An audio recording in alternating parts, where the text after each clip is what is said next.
จงกรมแล้วก็ให้ทราบ3 ทีแล้วก็ต้องมีขันดอกไม้ขึ้นบูชา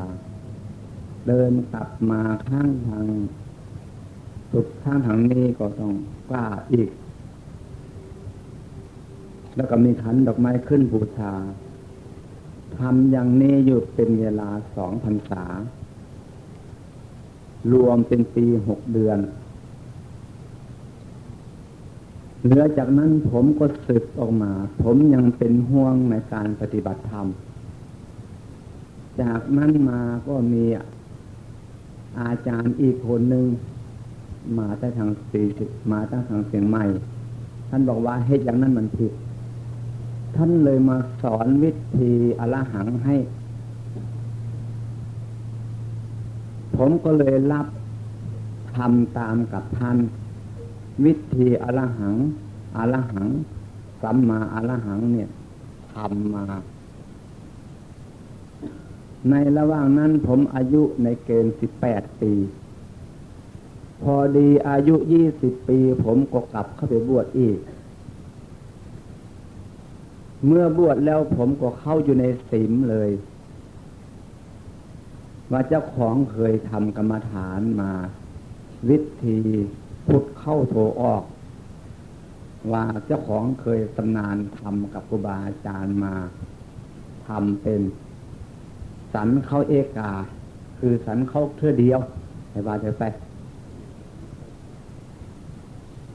ฉะนั้นผลการปฏิบัติธรรมะนั้นก็ทำมาอยู่อย่างนั้นเรื่อยๆมาบวชอยู่เป็นเวลา6 เดือนผมก็สึกออกมาผมยังคิดในการปฏิบัติธรรมอยู่เสมอจนกระทั่งมามีครอบครัวเมื่อมีครอบครัวแล้วผมก็ยังคิดในผลการปฏิบัติธรรมต่อมาผมได้ตำราวิธีพองยุบไปจากจังหวัดอุดรผมก็เลยไปทำวิธีพองยุบอยู่จังหวัดอุดรเนี่ยทำวิธีพองหนอยุบหนอคืออย่างที่เราทำกันนี่แหละว่าซ้ายย่างขวาย่างแล้วก็ต่อไปก็ว่าซ้ายยกหนอยกส้นหนอ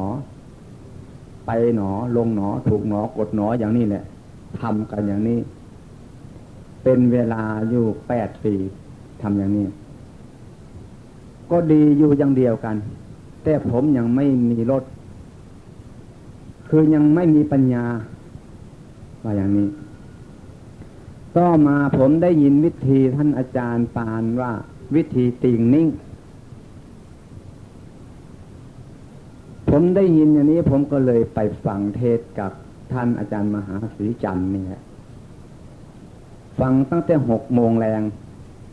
ถึง6 โมงเช้าข้อสงสัยบกพร่องอะไรผมถามเอาอย่างให้มันหมดสงสัยเลยนะท่านก็เลยสุดท้ายก็มาถ้าอยากรู้ต้องมาปฏิบัติเอาจะสอนกันเนี่ยบ่เข้าใจท่านว่าอย่างนี้เมื่อรับฟังโอวาทของท่านแล้วผมเป็นนึกอยู่เป็นเวลาปีหนึ่งผมคิดอยู่คิดหาความสุขในการปฏิบัติธรรมะนี่เป็นห่วงอยู่บ่เศร้าในขณะนั้นผมคิดอยู่ผมก็เลยลงมาปฏิบัติที่สำนักวัดหลังสิทธิ์มุกดาหลามที่อำเภอศรีเชียงใหม่นี่แหละเมื่อมาถึงแล้วท่านอาจารย์มหาศรีจันทร์ก็เลยบอกว่าปีนี้จะได้ขึ้นประจำพรรษาหลวงพ่อบาง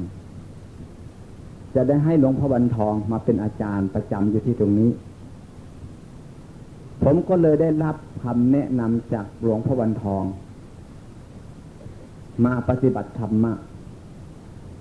เมื่อมาปฏิบัติธรรมะอยู่หันท่านให้มีกรรมฐานการข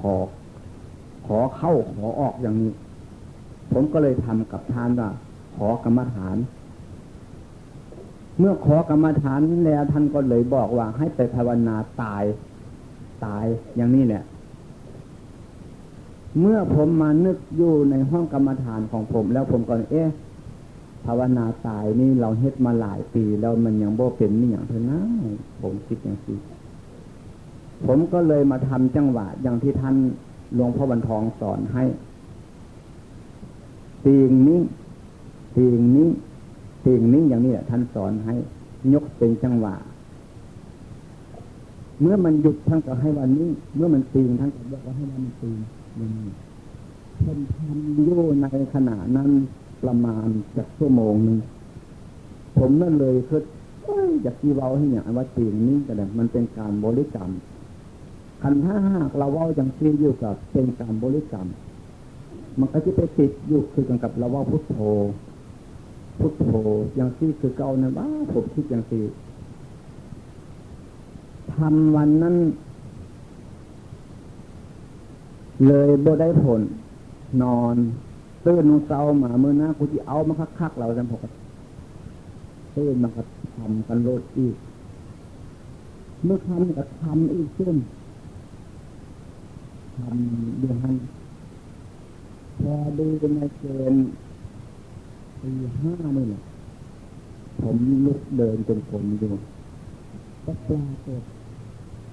เป็นแสงออกมาตัวผมนี่คือแสงแดงหิ่งห้อยผมก็เลยเข้าใจว่าธรรมะเกิดขึ้นกับเราแล้วบัดนี้ว่างั้นพอนึกไปนึกมาผมได้อ่านหนังสือปฐมสมโพธิเป็นนิมิตแล้วว่าอันไหนก็หายไปผมก็เดินจนกรมอยู่ไม่นานก็เกิดขึ้นมาอีกตื่มมันห้องเป็นแสงสว่างออกจากตัวผมนี่คล้ายคือใต้กระบองหรือคือแสงตะเกียงเจ้าพายุนี่แหละออกจากมือผมได้เอามือทั้งสองมือมาแลกันไว้ว่าโอ้แสงธรรมะนี่เป็นอย่างซีเนาะว่าซั่นผมเข้าใจว่าเป็นธรรมะอันนี้ก็ได้ผมไปเป็นนึกคิดเองเราอ่านหนังสือปฐมมัสสมโพธิเนี่ยเป็นนิมิตแล้วอันเดียวกันก็เลยหายไปอีกตื่มผมก็เดินจงกรมอยู่เดินไปเดินมาเดินห้องแคบๆเมื่อเดินไปเดินมาเนื่อยแล้วผมก็ลงมานั่งมีแมงงอดตัวนึงตกลงมาตั้งแต่บน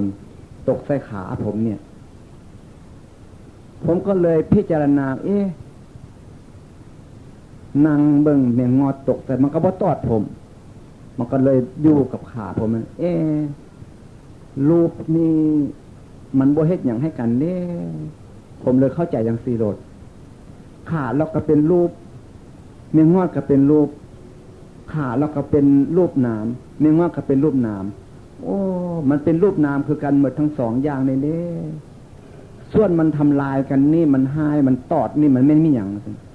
มันไม่นามอันนึงบังคับให้รูปทำผมก็เลยนึกได้ว่ารูปนามนี่มันอาศัยซึ่งกันและกันมันเกี่ยวเนื่องกันเด้สำหรับรูปนี่บ่ทำอย่างเป็น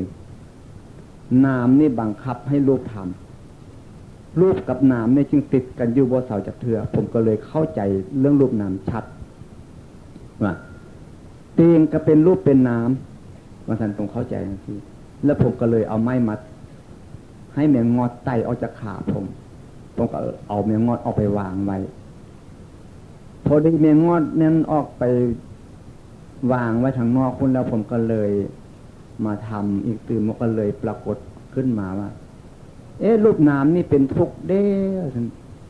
การเคลื่อนไหวทุกส่วนเป็นทุกข์แม้สัตว์เล็กๆน้อยๆก็เป็นทุกข์จะเป็นเจ้าฟ้ามหากษัตริย์ก็เป็นทุกข์เพิ่นว่าทุกขังอนิจจังอนัตตานี่มันการเคลื่อนไหวพริบตาหาใจคิดนึกทุกส่วนนี้มันทุกขังเด้อนิจจังนี่แปลว่าเราจะนั่งอยู่จากชั่วโมงนึงนี้บ่ให้หนึ่งให้ตีจากน้อยนี่ก็ทนบ่ได้อันนี้มันเป็นอนิจจังเด้ผมเลยเข้าใจไปจังซี่ส่วนอนัตตานั่นแหละบังคับบ่ได้อย่าพริบตาเบิ่งดูอย่าหาใจเบิ่งดูอย่านึกอย่าคิดเบิ่งดูซั่นจักชั่วโมงนึงบ่ได้ผมเลยเข้าใจว่าทุกขังอนิจจังอนัตตาเกิดดับเนี่ยลงอยู่สภาพเดียวกันนี่เพราะมันบ่จะได้อำนาจบังคับบัญชาผู้ใดผมก็เลยคิดอย่างนี้เมื่อคิดถึงมาแค่นี้แหละน้ำตาผมเลยพังออกบ่แม่นพังมางนะครับมันไหลออกมาซื่อๆน้ำตามันไหลออกมา ผมน่าสมเพชน่าสงสารที่ผมเคยทำมาทำให้มันเสียเวลามาเป็นเวลาหลายอย่างน้ำตานี่ไหลอยู่อย่างนั้นต่อมาผมมาคิดถึงสภาพทุกข์ผมเคยเป็นคนติดบุหรี่ครับผมสูบบุหรี่นี่บ่ได้ให้ผมเสาบุหรี่นี่คือยังผมว่ากับหลวงปู่ทองมาเนี่ยให้เสาสูบบุหรี่เนี่ยให้ตายซะผมก็คิดปานนั้นคือกันผมมีบุหรี่กับไม้ขีดติดอยู่หันค้างของมันผมก็เลยว่ารู้จักทุกข์หายใจเข้ากับเป็นทุกข์หายใจออกกับเป็นทุกข์กลืนน้ำลายลงกับเป็นทุกข์บัดนี้มึงสูบบุหรี่นี่ก็จะเป็นทุกข์บ่ว่าซั่นบัดนี้ทุกข์ว่าซั่นสูบเบิ่งดูมึงสูบได้บ่ว่าซั่นผมถามผมเองเนี่ยสูบบ่ได้แล้วขันบ่อนุญาตให้สูบก็สูบบ่ได้แล้วว่าซั่นเอ้าสูบเบิ่งดูว่าซั่นสูบบ่ได้ซั่นอนุญาตกูจะอนุญาตให้มึงไปจับเอาบุหรี่ว่าซั่นเอาไปแตะไว้มือเดียวมันก็จับบ่ขึ้นเอาขึ้นมาแม่เอาขึ้นบ่ได้ขันบ่อนุญาตให้สะก่อนนะซั่นผมก็อนุญาตให้มันเอาจับขึ้นมาบัดนี้จับขึ้นมาทอดบุหรี่ออกจากมันซองมันทอดบ่ออกเลยมือเดียวคันให้จับเอามือเดียวนี่ก็ทอดบ่ออกจำเป็นต้องคันบ่ให้จับสองมือก็ทอดบ่ได้ผมก็อนุญาตให้ทอดออกมาเบิ่งดูซั่นเอามาจ่อใส่ปากผมเนี่ยเอาเบิ่งดูมึงเอาได้บ่ซั่นเอาบ่ได้คันบ่อนุญาตให้อ้าปากขึ้นซะก่อนว่าซั่นมันหักเป็นในตัวมันได้ครับเราเนี่ยผมก็อนุญาตอ้าปากเบิ่งดูซั่นอ้าปากก็เอาบุหรี่สูบยัดใส่ปากนี่บัดเนี่ยบัดนี้บุหรี่นั้นบ่มีไฟบัดเนี่ยสูบบ่ได้ธรรมดาไฟบ่ไหม้บัดนี้ก็สูบเบิ่งดูซั่นสูบบ่ได้คันบ่เอาไฟมาใส่เอากับขีดเบิ่งดูว่าซั่นมันจับมือเดียวมาต้อยกับขีดก็บ่เป็นในมือเดียวบัดนี้คันบ่อนุญาตให้จับสองมือก็บ่ได้แล้วว่าซั่นผมก็เอาอนุญาตให้มันจับสองมือจับก็มาไข่ออกไข่จับแต่ไม่กับขี้ซื่อๆบัดเนี่ยต้อยบ่เป็นอีกตื่มบ่อนุญาตให้ก็ต้อยบ่ได้แล้วว่าซั่นต้อยเบิ่งดูว่าซั่นบัดเนี่ยต้อยเอามาจี้ใส่มือนู้นจี้ใส่มันก็สูบเขาเนี่ยนี่เป็นปัญหาที่ให้ผมสะท้อนเรื่องการเห็นทุกข์เป็นพิษเป็นภัยแก่ผมก็เลยมึงสูบเข้าไปนี่มันให้ประโยชน์แก่มึงอย่างแดมีแต่การทำลายร่างกายทั้งนั้นนำเสื้อโลกเข้ามาเหม็นสาบเหม็นขาวมึงรู้จักบอกความพินาศจิบหายผมมาว่าให้ผมเองศาสตร์ซัวศาสตร์โง่มึงเนี่ยบักพินาศจิบหายอย่างนั้นอย่างนี้สารพัดแต่มันว่าให้ผมว่าให้ผมเองผมก็เลยตั้งแต่เมื่อนั้นมาผมเลยหยุดสูบบุหรี่เลยบ่สูบจักเทื่อเท่าเดี๋ยวนี้แหละครับเรื่องการสูบบุหรี่แต่น้ำตานั้นไหลอยู่บ่เศร้าเป็นอยู่ทั้งกันได้ต่อมามีแม่ออกเอาข้าวต้มไปให้แม่ออกเอาข้าวต้มไปให้ผมยังให้อยู่เป็นหยังว่าซั่นผมน่าสมเพชน่าสงสารเมื่อผมบ่ได้เข้ามาในสำนักนี้ผมสิบ่ได้รู้ธรรมะอันนี้และน่าสมเพชน่าสงสารผมบ่มีผู้บอกให้ผมว่าซั่นผมว่าเสาอย่าให้ว่าซั่นมันก็อดบ่ได้พอเวลาสั่นจังหันแล้วนี่ท่านหลวงพ่อบรรทองนี่ล่ะไปหาผมบัดเนี่ยเพิ่นไปสอบอารมณ์เพิ่นไปเห็นผมให้อยู่ศพนำหน้าบ่ว่าซั่นเพิ่นว่าน่ะว่าซั่นผมนึกคิดใจใหม่ขึ้นเหมือนคนเนี่ยมาให้โยนซิกับย่อมมาสมน้ำหน้าน้ำตากันเราเห็นธรรมะอย่างซิกับหน้าที่ที่มาปลอบโยนกันทั้งๆอย่างซิผมนึกคิดไปว่าหลวงพ่อนี่คล้ายๆคือบ่มีธรรมะแท้ๆว่าท่านมาสมน้ำหน้าน้ำตากันอย่างซิเลยน้ำตาผมก็เลยเศร้ามันเป็นปีติขึ้นเพราะการเห็นรูปนามทำอิฐนี่ขั้นแรกหรือว่าผมดีใจกับแมนเป็นปีติกับแมนยินดีเพราะผมได้รู้นามรูปธรรมนามธรรมรูปโลกนามโลกรู้ทุกขังอนิจจังอนัตตารู้สมมุติรู้ไปหมดในขณะนั้นครับ บ่มีการหยุดยั้งพอดีออกจากรูโมนี่อย่าพ่อบรรทองวางแต่ก็น้ำตากระหายใส่เพิ่นไปให้อารมณ์อีกตื้มตั้งสติให้มันดีใส่เพิ่นวางครับผมก็บอกอย่างนี้เพิ่นเลยบอกว่าจิตเป็นนายกายเป็นเรือสติเป็นหางเสือปัญญาเป็นคนพายเข้าใจบ่เข้าใจครับตั้งใจนะว่าสำคัญว่าครับว่าผมก็เลยตั้งใจกระทำกันอีกไปทำกันอีกไปในขณะนั้นเย็นจนมื้อแลงให้ว่าจะไปทำเพิ่นนี่ไปได้ผมก็ทำอยู่ตอนเย็นมื้อแลงในขณะที่ในเกณฑ์ทุ่มนึงนี่แหละผมก็เลยเกิดปรากฏขึ้นอีกตื่มรู้จักการคิดการนึกนี่เป็นทุกถนัดแม้การคิดทุกส่วนถนัดผมก็เลยตั้งสติเบิ่งมาเอาตัวทุกตัวนี้มันเป็นละเอียดที่สุดผมเอามือผมมาแกล้งสิล่ะนี่มันหยาบนี่ว่าท่านแล้วผมขยับเข้ามาพริบตานี่มันละเอียดเข้ามาหายใจนี่คนอื่นยังมองเห็นได้อยู่ส่วนจิตใจคิดนี่คนอื่นมองเห็นบ่ได้ปัดโธตัวนี้เด้มันละเอียดคนหมู่ว่าท่านผมก็เลยเอาสติมามองดูจิตใจนี่แหละครับอยู่บ่มีไผบอกไผสอนเรื่องนี้แต่ครูบาอาจารย์ก็บ่ได้แนะนำเพิ่นบอกถึงว่าเอาดีๆนะจิตเป็นนายกายเป็นเรือสติเป็นหางเสือปัญญาเป็นคนพายเพิ่นไปให้แต่เพียงแค่นั้นผมก็เลยมาตั้งท่ากูสิเบิ่งจิตมันคิดมันนึกนี่ก่อนนะว่าซั่นมันเป็นจังไดว่าซั่นมันคิดมาจากไสผมมามองข้ามลมหายใจนิดเดียวครับตัวคิดนี่อยู่ต้องนอกลมหายใจนิดเดียวมองข้ามอยู่ที่ตรงนี้เนี่ยพอดีมองข้ามที่ต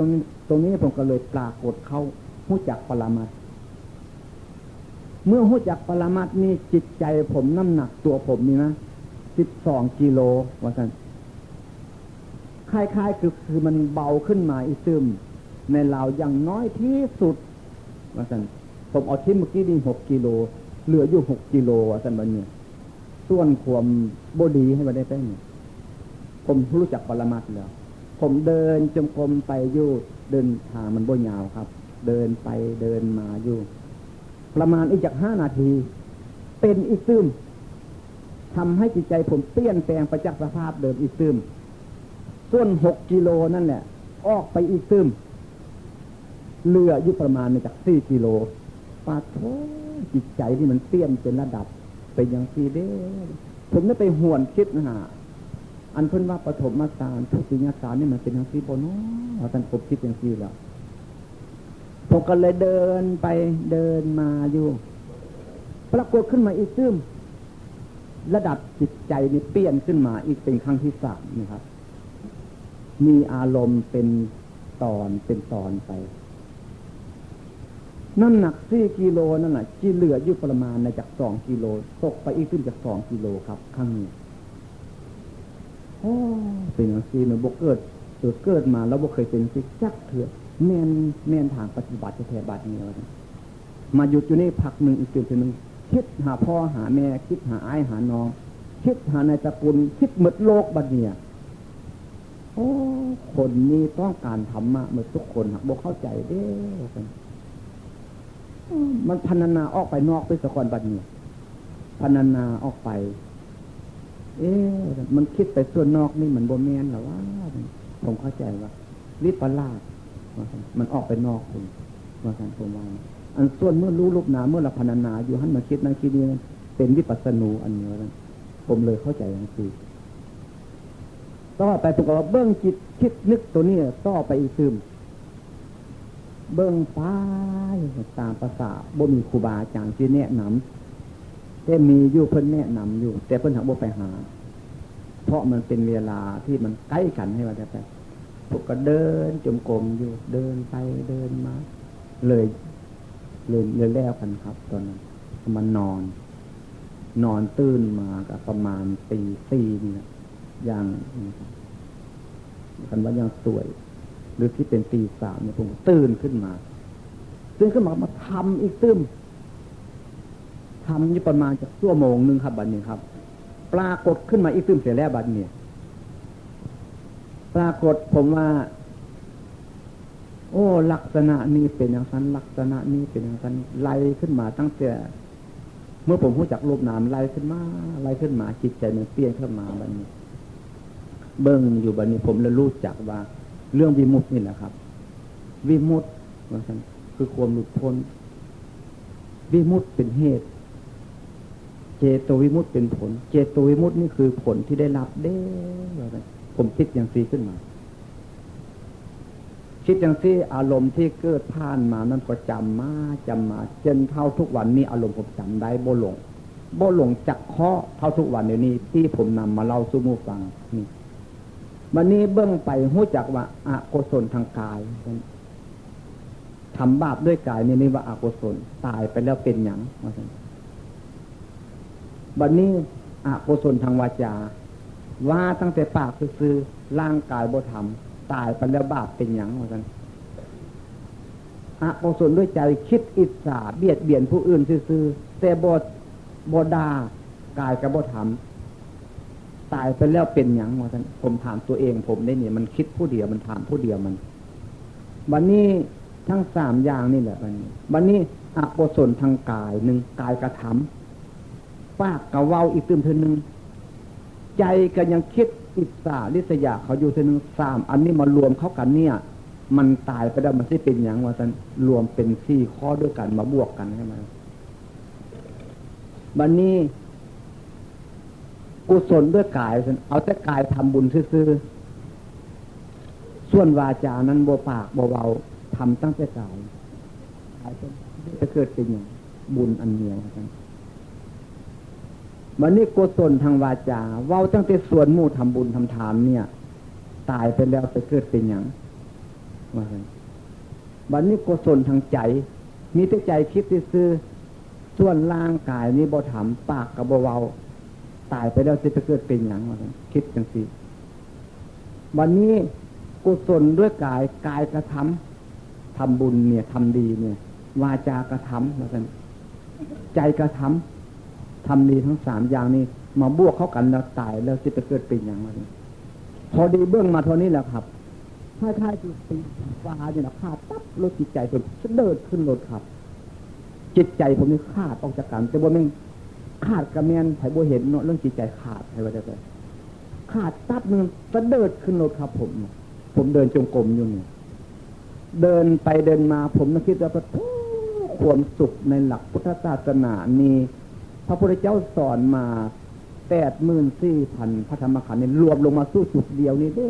ผมนึกเข้าใจอย่างซีโรดแต่ผมก็เกือบพลาดอีกเทื่อนึง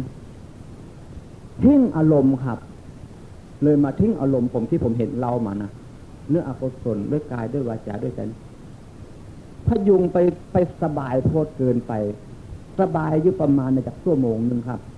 เดินไปเดินมาเบามากสุดผู้นี้ส่วนการที่มันหนักแน่นอยู่นำตัวคนมัดว่าสันผมวานมัดไม่มีอะไรเหลือเสียแล้วบัดนี้ว่าสบายหลายมันคิดติดด้วยความสุขครับอ้าวบ่เป็นหาได้เพิ่นว่ากันถ้าว่าติดด้วยความสุขนี่มันจิลืมหลักฐานได้นี่ว่าซั่นผมคิดขึ้นมาจังซี่ขึ้นมาอีกทีผมกลับเข้ามาทวนอารมณ์ผมอีกเติมเทื่อนึงเมื่อกลับเข้ามาทวนอารมณ์ผมแล้วผมก็นึกได้อันนี้เปรียบดังไม้มีห้องอันนึงเราเอาไม้มาพาดไว้จังซี่ถ้าเราเดินไปที่ไม้ลำเดียวถ้าเราเหยียบไม้ลำเดียวพลิกแล้วตกลงแล้วก็เป็นอันถึกดินรถบาดเดียวตายบ่ได้จังซี่ว่าซั่นบัดนี้ถ้ามีไม้พาดแล้วก็มีไม้อีกตึ้มลำนึงจับให้เราเดินไปได้สบายเมื่อเราเซเราที่ได้จับไม้อันนี้เป็นกำลังแรงเลยอารมณ์นี่มาช่วยให้เป็นกำลังแรงบ่ให้เราลืมตัวนี่แม่นอารมณ์นี่เด้ลักษณะความเป็นอย่างซี่ผมจึงเชื่อแน่ว่าคำสอนของพระเจ้านี่มีเท่านี้เนาะว่าซั่นนี่มันเป็นอย่างซี่ประวัติผมปฏิบัติธรรมะมาที่เราให้ฟังเพียงย่อๆต่อจากนั้นมาผมก็เลยปฏิบัติมาอย่างซี่อยู่มาแล้วกับปีนั้นเป็น82 หนคันถ้าเป็นมื้อ14ของพวกเรากับมื้อ14ของเมืองลาวนั้นน่ะมันบ่ถูกกันพระอาจารย์ปานก็เลยมาตกมื้อ15ของพวกเฮาที่มา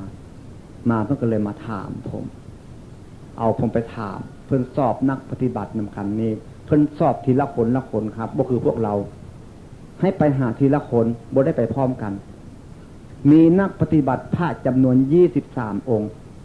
23รูปให้ว่าได้ไปแล้วก็มีโยมผู้หญิงผู้ชายก็มี5คนปฏิบัติด้วยกันหมู่นั้นไปหมดแล้วบัดนี้ก็เป็นตกเพียนผมไปมื้อนั้นแดดผมเป็นสารบาดไปเมื่อยไปฮอดเพิ่นแล้วก็ถามเป็นจังไดว่าซั่นเพิ่นถามเมื่อยครับว่าก็ของคนเมื่อยมันก็รู้จักซั่นว่าโนเมื่อยไผสิบ่รู้จักหมู่เพิ่นก็สิรู้จักทุกคนว่าเมื่อยคันทำงานเมื่อยแม่นบ่ก็รู้จักผมก็เลยตอบว่าเมื่อยครับว่ารู้จักบ่เมื่อยซั่นรู้จักครับว่าผมก็ตอบจังซี่ตอบซื่อๆให้ว่าได้ไปอันนี้เพิ่นก็เลยว่านั่งอยู่หั่นมีสติบ่ซั่นมีครับว่าสติอยู่ไสซั่นอยู่กับผมนี่แล้วครับว่าเพิ่นก็เลยบอกว่ากลับเข้าห้องกรรมฐานอีกคืนไปว่าซั่นเพิ่นบอกปะโถว่าอาจารย์นี่สิมาแก้ปัญหาถามปัญหากูแล้วเด้บัดนี้ว่าซั่นผมก็เลยย่างเดินจมกรมมาโอ้ยมื้อใดเด้กูสิได้แก้ปัญหาท่านอาจารย์นี่เนาะท่านผมคิดจังซี่อยู่เอาละบ่เป็นมื้อนึงกับวันนึงล่ะเพิ่นสิมาสอบอารมณ์กูนี่ว่าซั่นผมใจกล้าหาญอยู่ซั่นครับเรื่องอารมณ์เนี่ยกล้าอยู่วันนี้ก็ตกลงมามื้อหน้ามาเพิ่นก็มาอีกตึมแล้วครับมาสอบอารมณ์บ่เป็นมื้อหน้าบ่แม่นติดกันเด้ครับระยะห่างกัน2มื้อเพิ่นมาก็เลยเอานักปฏิบัติจำนวน23คนไปสอบก่อนผู้ชายผู้หญิงอันที่ปฏิบัติจำนวนกันไปสอบก่อนเมื่อทุกคนแล้วก็ผมเป็นคนสุดท้ายอีกตื่นบัดเนี่ยเห็นว่าเอาพอออกเสียงคานมาดูว่าซั่นเพิ่นก็นั่งอยู่โต๊ะคือจังซี่แหละผมก็นั่งคือเพิ่นอาจารย์นี่แหละเพิ่นอิงหมอนเท้ามีหมอนเท้าใหญ่คือหมอนเท้าเขาเจ้ามาถวายเขานี่นั่งอิงอยู่เพิ่นก็ถามผมไปฮอดเนาะเป็นยังได้พอออกเสียงคานนะเพิ่นบ่เป็นหยังครับว่าซั่นว่าซั่นเพิ่นว่าเพิ่นตะคอกเพิ่นคู่ให้ว่าเถอะไปใจนี่ว่านึงย้านขึ้นบัดนี้อ้าวมึงย้านจังไดมึงบ่ไข้บ่เจ็บบ่หน้าบ่เป็นมีหยังมึงย้านจังไดซั่นใจเกิดขึ้นอีกตื่มผู้นึงคล้ายๆคือมีคู่บ่เด้บ่เป็นคู่นั่งเหี่ยค้างเลยครับจิตใจเนี่ยมันกล้าขึ้นมาอีกตื่มเทื่อนึงคล้ายๆคือว่าบ่ย้านให้มันได้ไปครับใจกล้าหาญสามารถว่าได้บัดนี้ใจนี่โธ่มึงย้านสิเมื่อกี้นี่ย้านทำไมอ่ะท่านเราจะว่าไปย่างกงไปกงมาเมื่อนี้ว่าท่านถ้าถามเป็นปัญหาก็ต้องแก้ปัญหาว่าท่านคิดอยู่ในใจบัดนี้เพิ่งก็เลยถามมาพอออกมาท่านภาพว่าเป็นยังไงท่านรู้จักอย่างใดรู้จักว่าท่านบัดนี้ตอบบัดนี้รู้จักอันไหนท่านรู้จักตัวผมนี่แล้วว่าท่านตอบคนนึงรู้จักอันใดรู้จักตัวพอออกนะรู้จักรูปธรรมนามธรรมรู้จักรูปนามรู้จักสมมุติรู้จักศาสนารู้จักพุทธศาสนานี่แล้วท่านเฮ้ยคนคันบ่รู้จักรูปบ่รู้จักนามบ่รู้จักรูปธรรมนามธรรมบ่รู้จักศาสนาครับบ้าเท่านั้นคือคนตายแล้วนี่เท่านั้นแล้วว่าแต่เพิ่นว่าน่ะแม่นครับผมตายแท้ๆแต่ก่อนผมเป็นคนตายแล้วครับว่าผมเกิดใหม่ได้เดี๋ยวนี้นี่ครับว่าชาวบ้านอ้าวคนเกิดใหม่ที่มาอย่างจังซี่ได้ว่าแต่เพิ่นถามมันเด็กน้อยมาจิมาจังซี่ได้จังไดว่าซั่นเพิ่นว่าเพิ่นคู่กับแม่นเพิ่นว่าซื่อๆกับแม่นบ่แม่นเกิดใหม่จังซั่นครับว่าผมเกิดใหม่นี่หมายถึงบ่ได้เกิดจากพ่อแม่ครับว่าผมเกิดปัญญาอันนึงขึ้นมาในตัวผมนี่ซื่อๆนี่ได้ครับว่าโอ้ยคนเนี่ยคันบ่รู้จักรูปรู้จักนามจังซี่ก็คือคนตายแล้วนี่แล้วแต่เพิ่นว่า2เทื่อครับมันบ่รู้จักแต่แท้ครับแต่ก่อนครับเดี๋ยวนี้ผมรู้จักเดี๋ยวนี้ครับรู้จักมันเป็นทางไหนพอเสื้อแท้บ่เสื้อครับว่าผู้อื่นว่าบ่แม่นจินว่าแม่นบ่แม่นครับว่าอาจารย์นี่ว่าบ่แม่นจิเสื้อบ่เสื้อครับว่าเสื้อผมเองว่าซั่นเพิ่นก็เลยมานั่งกองความคิดอยู่เพิ่นสิหาข้อมาถามผมนั่งประมาณอยู่บ่นานนะครับอันนานก็สิประมาณจาก5นาทีระหว่างนี้น่ะ เพิ่นเลยถามเพิ่นพอออกเกลือเค็มบ่ว่าซั่นเพิ่นถามโอ้ยอันจังซี่ก็สิมาถามกันล่ะเนาะว่าซั่นปัญหาเด็กน้อยแล้วแหละบัดเดี๋ยวท่านผมเข้าใจจังซี่ครับ เป็นปัญหาเด็กน้อยว่าสันผมคิดดูนะมาถามอย่างซีมาถามปัญหาเด็กน้อยแล้วมาก็เลยตอบเพิ่มมา